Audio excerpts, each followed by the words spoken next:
தமிழக வெற்றி கழகத்தினுடைய கரூர் பிரச்சாரத்தில் நடந்த ஒரு துயர சம்பவம். அங்கே வந்து விஜய் மீது சிலர் வந்து செருப்பு வச்சு நடத்திருக்கிறாங்க.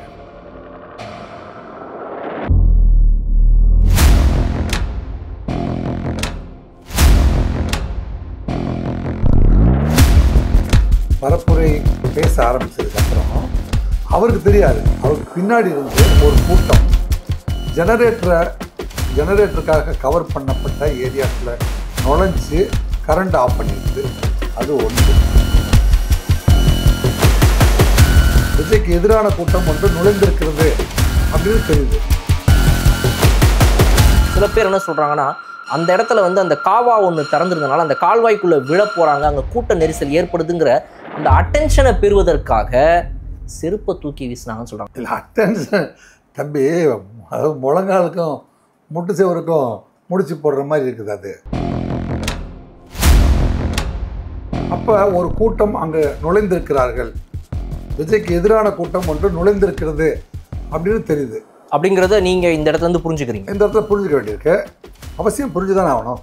ஏன்னா வீடியோக்களில் தெரியுது, செக்யூரிட்டி ஆஃபீஸர்ஸ் வந்து அந்த செருப்பை பிடிச்சி தூக்கி போடுறாங்க, தெரியுது. அதாவது அவர் வந்து 2 நாளைக்கு முன்னாடியே வந்து பர்மிஷன் வாங்கிட்டார்.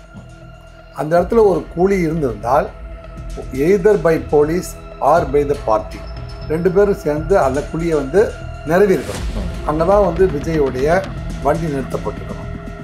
விஜயோடைய வண்டி வந்து இந்த இடத்துல நிறுத்திக்கிங்க அப்படின்னு ப்ரிஸ்கிரைப் பண்ணும்போது கூலி இருக்கிற பக்கத்தில் நிறுத்த சொல்லி ப்ரிஸ்கிரைப் பண்ணலாமா இவ்வளோ கூட்டத்தில்? ரைட்டு. அந்த குழியை நோக்கி குழிக்குள்ளே விழுந்ததுனால, சிலர் விழுந்ததுனால அல்லது குழியில் காலை விட்டுட்டதுனால ஒரு அலை ஏற்பட்டு அதிலிருந்து தப்பிக்கிறதுக்கு முயற்சி செய்யும்போது அந்த மனித அலை ஏற்பட்டுச்சா? அப்படி ஏற்பட்டிருந்தாலும் விஜய் மீது அத்தனை பேருமே விஜய்க்கு வந்து டார்ச் லைட் காட்டினாங்க. செல்ஃபோனில் வந்து டார்ச் ஓப்பன் பண்ணி அத்தனை பேரும் காட்டுறாங்க. அதை அவரும் ரசிச்சுட்டு இருக்கிறார்.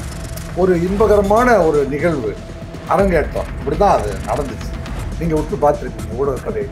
அப்படி நடந்துட்டு இருக்கும்போது ஒரு கூட்டம் பின்னாடி இருக்கிற அவங்க வந்து ட்ரோன் கேமரா வந்து 10 ட்ரோன் கேமரா. இப்போ நமக்கு பிரத்யேகமாக இந்த அறிவியல் வளர்ச்சி அடைந்த காலத்தில் நமக்கு கிடைச்சிருக்கிற ஒரு பெரிய அதிசய கருவி தான் ட்ரோன் கேமரா.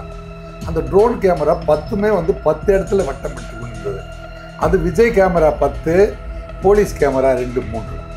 இது பத்தாம நம்ம நியூஸ் சேனல்களுடைய கேமரா, நியூஸ் சேனல்களுடைய கேமரா சுற்றிலையும் வந்து வண்டுகள் பறக்கிறது போல பறந்துச்சு.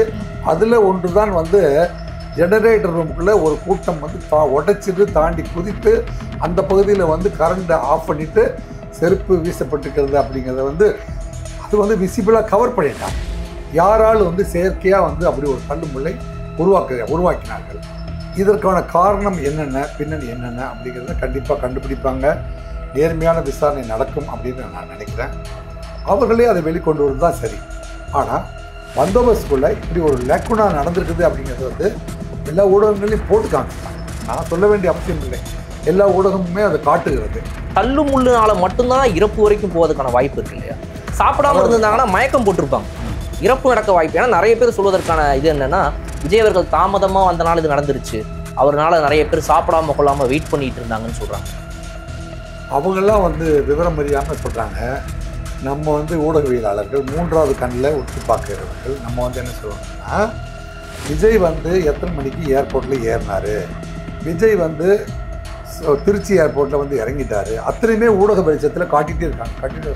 நாங்கள் சென்னையில் உட்காந்து நான் பார்த்துட்டே தான் இருந்தேன். கரூரில் இருந்தவங்க பார்த்தாங்க, திருச்சியில் இருந்தவங்க பார்த்தா, அத்தனை போலீஸும் பார்த்தாங்க, அத்தனை தொண்டர்களும் பார்த்துட்டு தான் இருக்காங்க. விஜய் வந்து இப்போ காரில் ஏறி தொட்டியம் வழியாக நாமக்கல் வந்துட்டார், நாமக்கல்லில் சாப்பிட்றாரு, நாமக்கல்லில் 3/4 மணி நேரமாக ஸ்டேஜ்கிட்ட போகல, அதனால தான் காலதாமதம் ஆகுது, அவர் வரதுக்கு சாயந்தரம் ஆகிடும், அதுக்குள்ளே மத்தியான சாப்பாடு நம்ம சாப்பிட்றலாம் அப்படின்னு மக்கள் முடிவு எடுப்பதற்கு அத்தனை வாய்ப்புகளும் அங்கே இருந்துச்சு. விஜய் வராதனால எல்லாருமே சாப்பிடாமல் வெயிட் பண்ணாங்க அப்படின்லாம் அங்கே இல்லை.